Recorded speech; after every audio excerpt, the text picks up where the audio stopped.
له ګاونډیو هیوادونو راایستل شویو کډوالو ته د ځمکو د ویش بهیر پیل. د رئیس الوزرا اداري مرستیال بلخ ته د سفر په ترڅ کې وایي 12 کمیټې له هغې ډلې د کډوالو د میشتېدنې کمیټه مکلفې دي د هرې کډوالې کورنۍ لپاره د هغو د وګړو د شمېر له مخې د ژوند لپاره ځمکه وویشي. مولوي عبدالسلام حنفي وایي په بلخ کې 310 جریبه ځمکه کډوالو ته په پام کې نیول شوې او اسلامي امارت کډوالو څخه د هرکلي لپاره له ټولو شته شونتیاو کار اخلي. آن د خانواده‌هایی که تعداد افراد از اونها تا 5 نفر باشد برای از اونها 5 بسوه زمین در نظر گرفته شده است. آن عده خانواده هایی که تعداد افراد از اونها از 5 بالاتر تا 10 باشد برای از اونها 10 بسوه زمین در نظر گرفته شده است.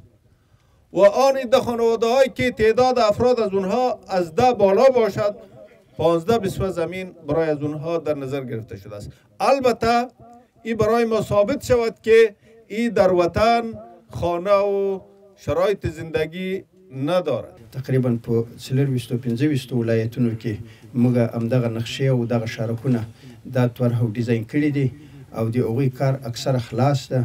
په همدغه وخت کې موږ دا وپتېیله چې په ځینو ځایونو کې موږ لکه دا نن چې تاسې را یو ځای سوي یاست چې د هغوی افتتاح وکړو. د رئیس الوزرا اداري مرستیال همداراز له مرستندویه بنسټونو او هیوادونو غواړي کډوالو ته د مرستې برابرېدو او د دوی حقونو څخه دفاع لپاره کوربه هیوادونو کې اقدام وکړي. دی له کډوالو هم غواړي چې هیواد ته راستانه شي. کشورهای اسلامی هستند یا مؤسسات و منظمات اسلامی است، اونا هم مسئولیت دارند در اینطور یک شرایط امو مسئولیت اسلامی خود اونها ادا کنند. بیاین در این کمپایی که برای مهاجرین ساخته شده است اگر خانه ساخته میتونند بیاین خانه بسازند، یک سرک جور کرده میتونند، یک چای آب اگر زده میتونند، هر خدمتی رو که اونا انجام داده میتونند بیاین به اندازه توان خود اونا هم مسئولیت خود ادا بکنند. کور د پاره د کاروبار د پاره ټول زمینه برابر ده.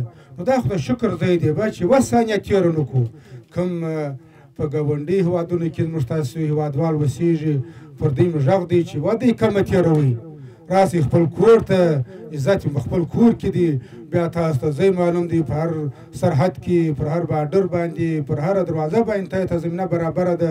په ورته مهال یو شمیر هغه کډوال چې په اوس له بهرنیو هیوادونو راستانه شوي د کار او نورو اسانتیاو د زمینې برابرېدو غوښتونکي دي.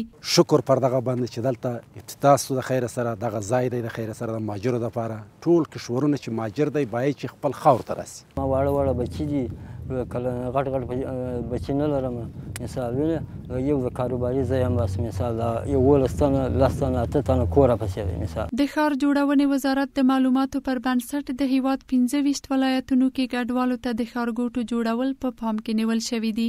د رئیس الوزرا اداري مرستیال کندوز ولایت ته د سفر په ترڅ کې هم کډوالو ته د څه باندې 3700 نمرو ظرفیت سره یو ښارګوټی پرانیست.